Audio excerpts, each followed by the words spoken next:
Gagawa tayo guys ng box for cupcake. Mula dito, count ka ng 3 inches. Yan. Then, 6 by 9 by 3 ang box na gagawin ko. So, ito yung height. Then, ang sunod kong i-measure mula dito sa 3 inches na sinukat ko ay 9 inches naman. 1, 2, 3, 4, 5, 6, 7, 8, 9. Ayan. 9. Then, sunod is another 3 inches para sa height ulit. 1, 2, 3. Ayan. So, ito ay 3 inches. Then, ito ay 9 inches at ito ay 3 inches. So, yung 3 inches on both sides will be the height of the box. Then, yung 9 inches will be the base of the box. Sunod, sukatin ko yung patayo naman. Dito, mula sa dulo sa baba, magsusukat ka ulit ng 3 inches from here. 1, 2, 3 inches. Yan. So, sunod ay 6 inches. Mula dito, 6 inches naman susukatin ko. 1, 2, 3, 4, 5, 6. Kasi 6 by 9 by 3 ang gagawin nating box. Then, after 6 inches, you measure again another 3 inches. Then, another 6 inches. 1, 2, 3, 4, 5, 6. Pasobrahan natin dito ng kaunti kasi ipo-fold natin ito. So, baka mag-short siya. Pasobrahan natin ng isang guhit. Then, yung magiging takip ay 1 1/2 inch. 1 1/2 inches. Yan. And dito ulit. And dito ulit sa dulo. Kung ano yung sinukat natin dito sa baba, yung horizontal, di ba 3 inches, 9, and 3. Doon din, ganun din. So, after you get the measurements, you will have to make a line. This will be your guide in cutting the board. Okay, guys. So, yan na yung yan na yung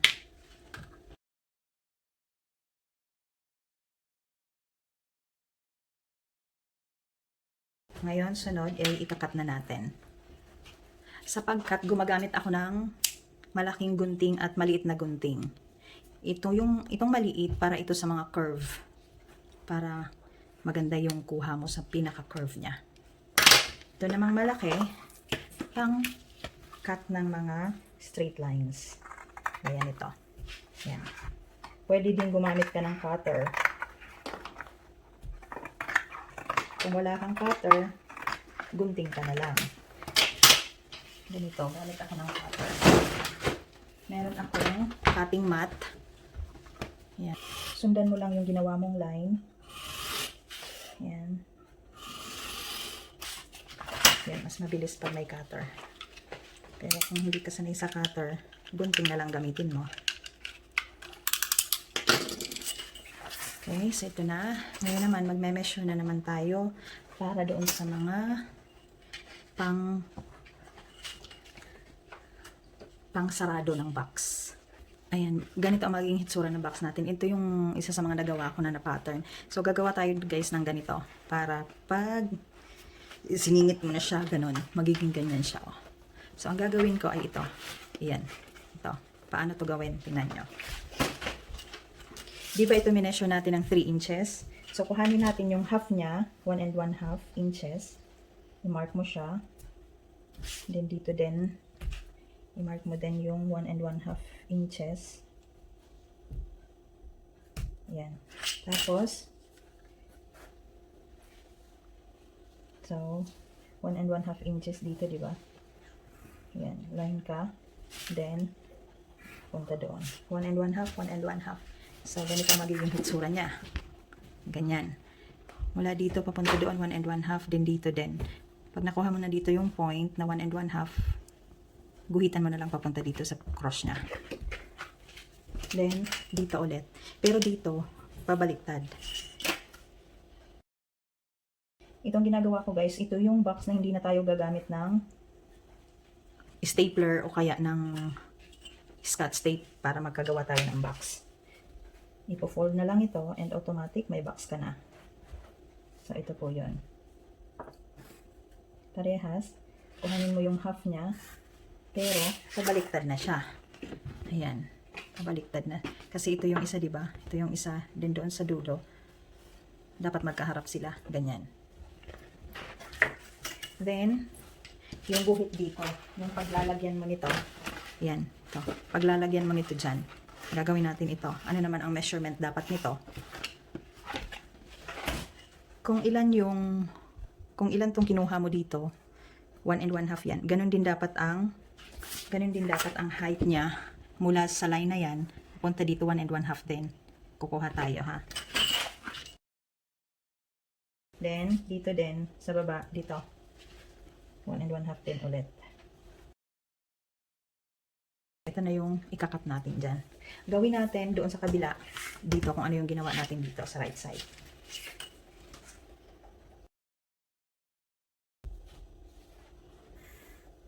Okay. Guys, yan na yung line natin. Yung layout natin pala. Ganyan. Then, doon tayo naman. Dito na tayo sa cover.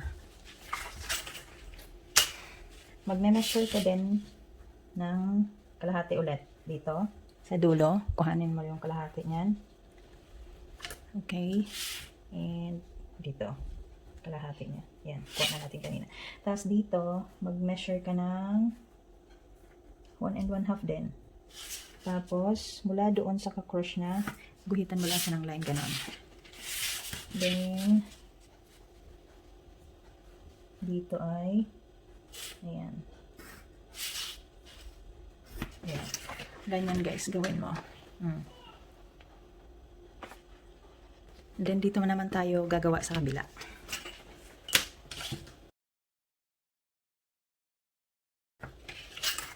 Yan, ganyan na guys yung layout natin, oh.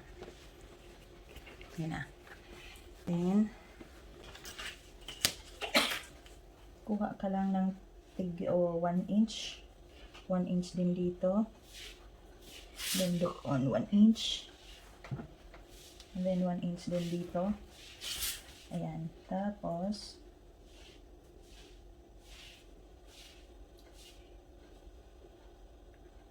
guhitan mo siya para maging guide sa pagkat. Yan. Okay.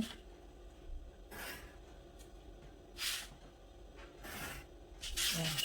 So, ito na guys, yung ano natin. Mag-cut na tayo. Ayan. Una nating ika-cut ay ito, yung maliit na gunting na ang gagamitin ko. Kasi, pagdating doon sa dulo, yun. Dapat guys, yung piliin yung gunting, yung manipis itong dulo. Para pagdating dito, hindi siya lumagpas. Ayan, tingnan nyo. Oh, eksakto lang siya.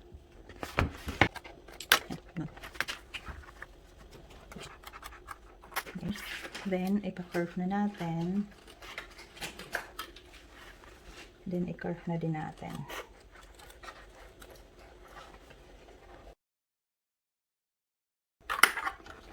Pwede din kayo guys gumamit dito ng cutter. Kaya lang, hindi nyo makokontrol masyado kapag cutter. Pero kung sanay naman kayong gumamit ng cutter, cutter na lang gamitin nyo para mas mabilis. Gaya nito.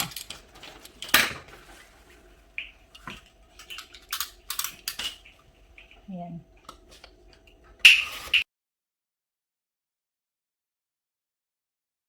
Ginawa nyo yung line, yung layout na ginawa nyo. Nilalagyan ko lang ng curve para mas maganda-gandang tingnan. Ayan. So, yun na. Kakat na natin yung window. Ito yung window. Careful lang kayo dito. Okay. So, ito na guys yung box natin. Okay? Yan na yan. Then, ikat na natin yung dito sa gilid. Lagyan mo siya ng kaunting pa ganyan. Kaunting pa ganito para dito. Ayan. At para mabilis siyang isiksik. Ayan. Buo na. Sunod po is yung score. I-score na natin or lalagyan natin ng guide yung pagtutupian natin. Ang ginagamit ko yung kabilang dulo ng cutter. Ito yung sharp edge, ito yung pangkat, tas ito yung walang tulis. I mean, hindi siya sharp. So ito yung gagawin ko. Sundan nyo lang yung line. Meron kang mabibiling pang score. Kaya lang, may sizes lang yata yun. So, kung malaki yung box na gagawin mo, mahihirapan ka doon. Okay, ito lang ginagawa ko. Ganito.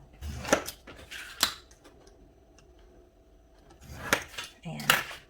So, lahat na. Magpo-fold na tayo. Ayan.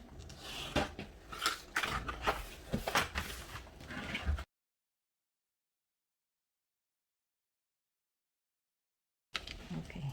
Yan, gawa na. Ito na yun. Yan. So, yan na. Yung ano mo. Ito na yung gilid. Ito yung back. Yan. Then, ito yung sa kabila. Then, ito yung window. Then, ito yung harap. Yan. Then, maglalagay na lang tayo dito ng ano niya. Okay. Then, para maging curve ito, hanap kayo ng ng maliit na cup. Yung takip ng ketchup na kuha ko. Pang curve dito. Ayan.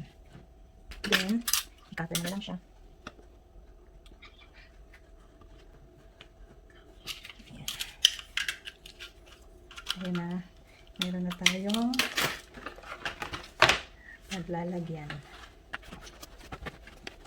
Okay. Ayan. O, diba? Meron ka ng 6x9x3 na box for your half dozen cupcake. Then, lagay naman tayo dito ng plastic. Ito.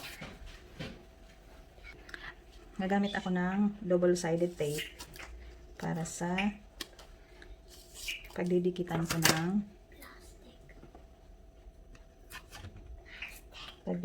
ng plastic. Yung ordinary plastic cover lang or yung mga book cover, yun lang yung ginagamit ko dito. Mag-cut out ka lang, nakakasya lang dito sa kanya at yun ang gamitin mo. Yan.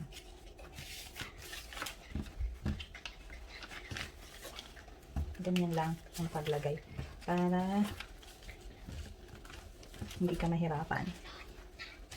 Ganun. Ayan. So, meron na tayong cupcake box. Ayan na. Gawa na. Ngayon naman guys, sa susunod na video, ituturo ko naman kung paano gumawa nung ganito. Ayan. Yan. Kung paano gumawa nito, kung paano mag-cut out ng bilog by hand. Wala tayong machine, so by hand na lang. Paano siya gagawin? Kung hindi mo siya masashape na bilog talaga, nagamit ang cutter, ipapakita ko sa inyo kung paano siya gagawin through gunting lang. Okay? So, for the meantime, yan muna. Ito na yung box natin. Sana may natutunan kayo. Kung mayroon kayong tanong, message lang kayo sa baba. Bye-bye!